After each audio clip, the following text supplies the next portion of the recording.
না না বলা, এটা গুরুত্বপূর্ণ একটা বিষয়। কি না বলা? আপনি যেই জায়গায় খেদমতে যাবেন, আজকে ডায়েরিতে লিখবেন, প্রথম 6 মাস না শব্দ ভুলে যান। কি শব্দ? আপনি একটা প্রতিষ্ঠানে যাওয়ার প্রথম 2 সপ্তাহের মধ্যে আপনাকে ভিন্ন কিছু করে দেখাতে হবে। যদি আপনি প্রতিষ্ঠানে নজর কাড়তে চান, কি করে দেখাতে হবে? ভিন্ন কিছু। 40 দিন পর থেকে আগের হুজুরের দোষ দিলে হবে না। আপনি এই মাদ্রাসায় নিয়োগ হয়েছেন কয়দিন? 40 দিন পর আপনি কি পড়াইছেন? হয় পারে না, ওর হচ্ছে না, ওর লেখা সুন্দর না, হয় বানান পারে না। তো আপনি বললেন যে হয়তো কায়দা ঠিক করে পড়ে নেই। কোরআন শরীফ পড়াইতেছেন 40 দিন, নাজারে এখনো সুন্দর হয় নাই, মস্ক হরফ সুন্দর না, তো কোনো রামপাড়ার হুজুরে মস্ক করায় নেই, বলেন এরকম। তো আপনার এটা খেয়াল রাখতে হবে, আপনি যদি কেরিয়ারে সফলতা চান, শিক্ষকতার জীবনে যদি আপনি সফলতা চান, প্রথম 2 সপ্তাহের মধ্যে ভিন্ন কিছু করে দেখাতে হবে। আর 40 দিন পর থেকে পিছনের দোষ দেওয়া যাবে না। 40 দিন পর থেকে সব দোষ কার? নিজের। একটা ছাত্র পড়া পারে না, ব্যর্থতা আমার। একটা ছাত্রের হরফ সুন্দর না, ব্যর্থতা আমার। একটা ছাত্রের আচার ব্যবহার ভালো না, ব্যর্থতা আমার। 40 দিন পরেও যেই শিক্ষক পিছনের দোষ দেয়, ওই শিক্ষক সফল শিক্ষক না। 40 দিন পর থেকে সব দোষ দিতে হবে নিজের, যে ব্যর্থতা আমার। ব্যর্থতা নিজে মেনে নিয়ে সফলতার জন্য কাজ করেন। আচ্ছা, না না বলা। আপনি একটা প্রতিষ্ঠানে যাওয়ার প্রথম 6 মাস না ভুলে যান। কি ভুলে যান? আব্দুর রহমান সাহেব, কি ভুলে যেতে হইব? মানে না ভুলে যেতে হইব মানে যে কোনো দায়িত্ব দিলে না বলা যায়। হ্যাঁ, যা দিবে সব সব কি 6 মাস করে দেখেন না আপনার অবস্থানটা কই যায়। যারা অলস তারা আপনাকে কাজ করতে দিবে না। অলসরা আপনাকে চারদিক থেকে ঘিরে ধরবে। কিন্তু আপনার টার্গেট কি থাকবে? আর না বলবো না। প্রতিষ্ঠান যা বলবে সব যে হুজুর সকাল 8টা থেকে 12টা পর্যন্ত পড়াইতে হবে। জি জি হ্যাঁ। দিনে খাবার দাবার খাই আবার 2:30টায় ক্লাস। হ্যাঁ। আসরের পরে এই কাজ। জি। রাত্রে 10টা পর্যন্ত কাজ। জি। 10টার পরে আবার বোর্ডিং এর বাজার করতে হবে। জি। সব কি? সব জি, না নাই। 6 মাসের জন্য না ভুলে যান, তাহলে দেখবেন আপনার অগ্রগতি, উন্নতি, পদোন্নতি কি পরিমাণে হয়। কিন্তু আমাদের সমস্যা হইলো আমরা ওই যে জায়গায় জায়গায় না বলি। মানে দেখেন, আপনাকে যিনি কাজের কথা বলেন, উনি আপনার এটা শিওর করতে হবে যে উনি আমাকে কোনো কথা নিঃসংকোচে বলতে পারেন কিনা। দেখা যায় একটা কথা আপনাকে বলবে যে আব্দুর রহমান সাহেবের এটা কমু, উনি মানবো কি মানবো না। এটা যদি আসে তাহলে আপনি আগাইতে পারবেন না। ওনার ভিতরে এটা আসতে হবে যে আমার 3জন এই জায়গায় শিক্ষক বা 3জন লোক আমরা একসাথে কাজ করি, একটা অতিরিক্ত কাজের কথা হ্যাঁ ওনাকে বলা যায়, বললে ওনার কপালে ভাঁজ পড়বে না। কি পড়বে না? অনেকের আছে অতিরিক্ত কথা বললে কপালে ভাঁজ পড়ে। যাদের কপালে ভাঁজ পড়ে তাদের কখনোই উন্নতি হয় না। অতিরিক্ত প্রতিষ্ঠান, আপনাকে নিজেকে প্রতিষ্ঠানের সামনে এমনভাবে উপস্থাপনা করতে হবে, প্রতিষ্ঠান কোনো কথা আপনাকে বলতে যেন প্রতিষ্ঠানের ভাবতে না হয় যে বলবো মানবে কিনা। কি বললাম হুজুর? নিজেকে কেমন ভাবে উপস্থাপনা করবেন বলেন? কেমন ভাবে হুজুর? প্রতিষ্ঠান আমাকে কোনো কাজের জন্য বললে প্রতিষ্ঠানের জন্য ভাবতে না হয় যে আমাকে বলবে মানবো কিনা। হুজুর কেমন ভাবে উপস্থাপনা করবেন?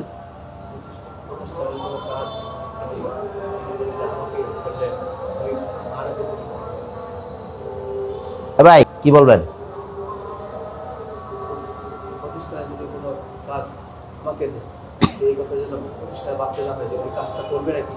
হ্যাঁ, এটা ভাবতে উনি নির্দ্বিধায়। ভাইও, মানুষ অনেক সময় কি হয়, বউরেও একটা কথা বলতে ভাবতে হয় যে কমু মানবো কিনা, না আবার চিল্লাম দিয়ে উঠবো। তাহলে এই বউরেও জামাইর ভাল লাগে না, ঠিক না? আপনি বাসায় 1 কেজি কমলা নিয়ে গেছেন, তো 2টা কমলা পচা। তা আপনার আম্মায় কমলা বের করে, কি কমলা আনছিস 2টা পচা, ভাল লাগবে আপনার কাছে? অভিযোগ যে দেয় তাকে কিন্তু ভালো লাগে না, এটা বুঝতে হবে। প্রতিষ্ঠানে খানা খারাপ হচ্ছে, থাকার ব্যবস্থা নাই, অনেক কিছুই খারাপ, কিন্তু এই খারাপটাও যদি আপনি প্রতিষ্ঠানকে বলেন, প্রতিষ্ঠানে কি লাগবে না? কারণ এটা আপনারও ভাল লাগে না। আপনিও বাসায় যদি 1 কেজি কমলা নেন, 2টা কমলা খারাপ, এটাকে আপনি দেখতে নিছেন? কমলার ভিতরে আপনি ঢুকছেন হুজুর, এটা রিজিকে আছে, খারাপ করছে। আপনার মায়ে বলছে, কি রে তুই কি কমলা আনলি, 2টাই পচা। মার এই কথাটাও কি লাগবে না? ভাল লাগবে না। তো সুতরাং প্রতিষ্ঠানের কাছে নিজেকে এমনভাবে উপস্থাপনা করা, প্রতিষ্ঠান কোনো কাজের কথা বললে যেন প্রতিষ্ঠানের ভাবতে না হয় উনি কথাটা মানবে কি মানবে না, না না বলা। তাহলে প্রথম 6 মাস কি করতে হবে? না শব্দ ভুলে যান, সব হা, যা বলে হা। আমরা যখন তাইসিরে পড়ছি, আমরা এক উস্তাদ দেখছি, উনি আমাদেরকে ফার্সি পড়াইতেন। তো মাদ্রাসার বাথরুম আটকায় গেছে। কি আটকায় গেছে? তো মোতায় সব দাঁড়ানো, সবাই দাঁড়ানো, বাথরুম আটকায় গেছে, এটা হাত দিতে হবে, হাতকে দিব। তো আলহামদুলিল্লাহ আমাদের ওই হুজুরে হাত গুছাই হাত ঢুকাই দিছে। বাথরুমে হাত ঢুকাইছে কে? দারোয়ানে ঢুকায় নেই, বাবরচি ঢুকায় নাই, ঢুকাইছে কে? হুজুর ঢুকাইছে। তো বলেন এই হুজুর রে প্রতিষ্ঠানের কাছে কেমন লাগবে? এই বাথরুমের ভিতরে হাত ঢুকাই দিছে। তো এগুলো আমাদের আকাবির আসলাফরা আসলে করছে, এই কারণে আকাবির আসলাফরা বড় হয়েছে, আর আমরা এগুলো করি না, এই কারণে আমরা পিছিয়ে যাচ্ছি, জাতিগতভাবে সবাই পিছিয়ে যেতেছে। আপনি যদি আপনার শিক্ষকতার জীবনে সফলতা চান, তাহলে না শব্দটা ভুলে যান। আপনার উপর যদি নতুন কোনো দায়িত্ব আসে, তাহলে আনন্দ চিত্তে হ্যাঁ বলুন ও দায়িত্ব গ্রহণ করুন। যারা দায়িত্ব নিতে জানে, একসময় তাদের থেকে দায়িত্ব কমে যায়। যারা দায়িত্ব থেকে পালায়ন করতে চায়, দায়িত্ব তাদের পিছু ছাড়ে না। আপনি যদি দায়িত্ব নেন, তাহলে দায়িত্ব একসময় কি কমে যাবে। কিভাবে কমবে আপনি বুঝবেন না। একসময় দেখবেন আপনার উপরে দায়িত্ব আসবে ব্রেনের দায়িত্ব। কিসের দায়িত্ব? শারীরিক চাপ কমে যাবে। আর যদি দায়িত্ব না নেন, তো দেখবেন দায়িত্ব পিছু ছাড়ে না। আর দায়িত্ব নেবেন, দেখবেন না এই লোক তো ভালো দেখা যায়, ওনাকে আগারও যায়। ধরেন আমাদের এক ভবন, আরেক ভবন নিলে আরেক ভবন আমাদের ইনচার্জ দরকার না? ইনচার্জ আমরা কারে দিব? এই যে আমাদের কিতাব বিভাগ, এখানে ইনচার্জ দরকার না? ইনচার্জ কাকে দিব? যে আগে ভালো দায়িত্ব, উনি দায়িত্ব নিতে চায়। কি করতে চায়? দায়িত্ব নিতে চায়। দায়িত্ব গ্রহণ করে নিজের সর্বোচ্চটুকু উজাড় করে দায়িত্ব পালনের চেষ্টা করুন। যারা আপনাকে সাধ্যের বাইরে দায়িত্ব দিচ্ছেন, তারা যখন দেখবেন আপনি কাজকে ভয় পান না, তখন তারা আপনাকে এমন দায়িত্ব দিবেন যে দায়িত্বের বোঝা অনেক বড়, কিন্তু শারীরিক কষ্ট কম। আমি আপনার দায়িত্ব দিছি 30 জন 50 জন পড়ানো, আমি বুঝি না যে 50 জনকে পড়ানো যায় কিনা, কিন্তু আমার তো কিছু করার নেই, আমার তার একটা শিক্ষক নাই। আমার একজন শিক্ষক ছুটিতে আছে, আর আপনাকে বলা হইলো ভাই আপনার 30 জন আরো 30 জন একসাথে নিয়ে বসেন। আর আপনি নিয়ে বসলেন ঠিকই, বসে আবার মনে মনে কি যে এটা কি সম্ভব 60টা পুরো একসাথে বসে পড়ানো? সম্ভব না, তো আমিও বুঝি। আপনাকে যিনি বলতেছে নিয়ে বসেন, উনিও কি, কিন্তু ওনার তো কিছু করার নেই। আপনি যদি ওনার বিপদে ওনার সাথে থাকেন, তাহলে আপনার বিপদে উনি কি, আর ওনার বিপদে যদি আপনি কপালে ভাঁজ ফালান, তাহলে আপনার বিপদে কিন্তু উনি সাথে থাকবে না। শারীরিক কষ্ট কম। আপনি যদি বসে বসে আরামদায়ক কাজ করতে চান, তাহলে দায়িত্ব গ্রহণ করে আপনাকে অনেক উপরে উঠতে হবে। সবাই চায় বসে বসে কি করতে, বসে বসে কাজ করি, এত খাটাখাটি পোলাপান পড়ানি চিল্লাচিল্লি না। আপনি 3 বছর এমনভাবে কাজ করেন যেন আপনার ডিপার্টমেন্টে বাচ্চা হয় 300 জন। তো 300 জন রে পালনের লেগে হুজুর লাগবে 10 জন। তখন এই 10 জনের দেখবেন আমাদের এই যে এই বিল্ডিংয়ের 4 তলা দেখবেন একজন হুজুর আছে, উনি মনিটরের সামনে বসে থাকে। দেখছেন কেউ খেয়াল করছেন? এই বিল্ডিংয়ের 4 তলায় একজন হুজুর আছে, মনিটরের সামনে কি করে বসে থাকে। ওনার কিন্তু কোনো ছাত্র পড়া নিলে, ওনার কাজ মনিটরের সামনে, এবং বেতন সবচেয়ে বেশি, ওনার সুবিধা সবচেয়ে বেশি। উনি যদি এখন কাজে হুজুর আমি এখন বাড়িতে যাবো, আপনি বলুন, আমি বলবো যান, জিজ্ঞামো না কেন যাইবেন। ওনাকে বলা আছে ভাই আপনার যখন মানে যারা দায়িত্বশীল, আপনার যখন মনে চাই যাইবেন, কোনো অসুবিধা নেই। আচ্ছা, উনি যখন প্রথম আমাদের এখানে আসে, একা হেসখানায় পড়াইছে 36 জন। দিনে ঘুমের জায়গা নেই, দিনে অফিসে এসে শুয়ে থাকতো। এখান থেকে ছোট্ট একটা রুমের মধ্যে পোলাপান নিয়ে বসছে। তাহলে এই যে উনি দায়িত্ব এক সময় নিছে, নেওয়ার ফলে এখন কি হয়েছে, দায়িত্ব কমছে, এখন আরামে বসে গেছে। আর আপনি যদি আরামে বসে থাকতে চান তাহলে আপনাকে কোথায় উঠতে হবে, দায়িত্ব নিয়ে উঁচুতে উঠতে হবে। একটা গল্প আছে সুন্দর, এটি কাক ও খরগোশের গল্প। একটা কাক গাছের অনেক উপরে বসে আছে, তো নিচ থেকে খরগোশ কাককে দেখছে, তো রিল্যাক্সে বসে আছো তুমি, তোমার কোনো কষ্ট নাই। তো খরগোশটাও যা ভাবছে তাই গাছ, সেও গাছের নিচে চুপচাপ বসে বসে ঝিমাইতেছে। হঠাৎ করে বেজি এসে খরগোশকে খাইয়া ফেলছে। বলেন, কাককে কেউ ডিস্টার্ব করে না, খরগোশকে কেন ডিস্টার্ব করলো? কাকেও বয়ে রয়েছে, খরগোশও বয়ে রয়েছে, কাকের কেউ ডিস্টার্ব করে না, খরগোশকে করলো, কেন করলো উস্তাদ?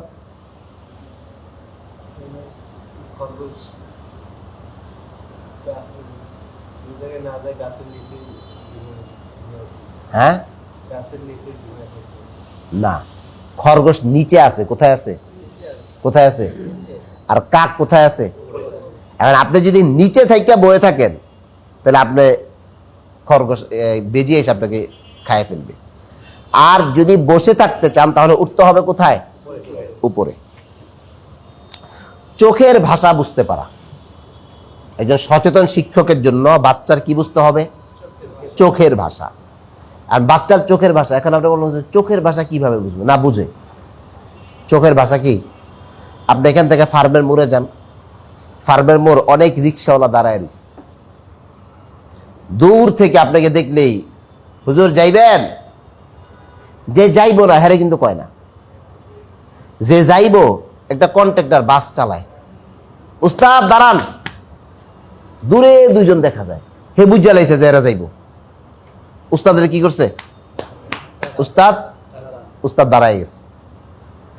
তো এত দূর থেকে মানুষ বাড়িতে দুইটা লই আয়, তো ওর টার্গেট আছে যে না ওই যে দুইটা আসতেছে, দুইটা যাবে।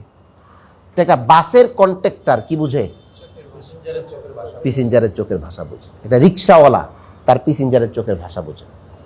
এটা দোকানদার, আপনি দোকানে যাবেন কিছু কিনতে, আরেকজনকে মাল দিতে আছে, অনেক চাপ, অনেক ভিড়, তা আপনাকে বলবে ভাই নিবেন, হ্যাঁ একটু দাঁড়ান, তা আপনাকে কিন্তু আটকায় রাখছে, কি করছে, উনিও চোখের, এটা বোঝার জন্য শিক্ষিত হওয়ার দরকার নেই, এটা বোঝার জন্য একটা সচেতন মস্তিষ্কের দরকার।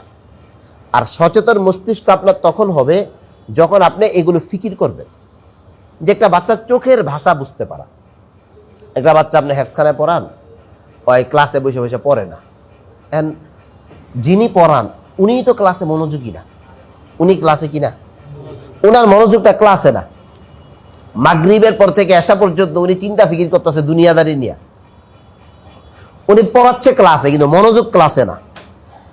শিক্ষক যদি ক্লাসে মনোযোগী হয় ছাত্র অবশ্যই পড়বে, শিক্ষক যদি ক্লাসে মনোযোগী না হয় ছাত্র পড়বে না। আর ক্লাসে মনোযোগী মানে কি, আপনি বসে রয়েছেন পোলাপান পড়তেছে, এটা মনোযোগী না। আপনার চোখ প্রত্যেকটা বাচ্চার চোখে আছে কিনা, প্রত্যেকটা বাচ্চা পড়ে কিনা, আপনি ফোকাস রাখতেছেন কিনা, ওই দুর্বল, ওর পড়াটা কতটুকু আগাইলো। এখন যারা ব্যর্থ শিক্ষক ওনারা বলবে যে এই 10,000 5,000 টাকা দিয়ে এত কাম, তো আমার বেতন হইতে 30,000। হ্যাঁ, যারা এগুলো করে তাদের বেতন 30,000ই হয়, এটা করতে তো আপনাকে নাকি, আগে করে আপনি বুঝান যে আমি এটা করি। আপনি ভাই কর্মের মূল্য আছে, কথাটা মনে রাখবেন, যিনি কর্মঠ, যিনি কাজের, ওনার কি আছে, ওনার মূল্য সবাই করবে। উনি যদি 7 সমুদ্রের নিচেও থাকে মানুষ তাকে টাইনা নিয়ে আসবে, কারণ লোকটা কর্মঠ, তাকে দিয়ে কাজ হয়, তাকে দিয়ে উম্মতের ফায়দা হয়।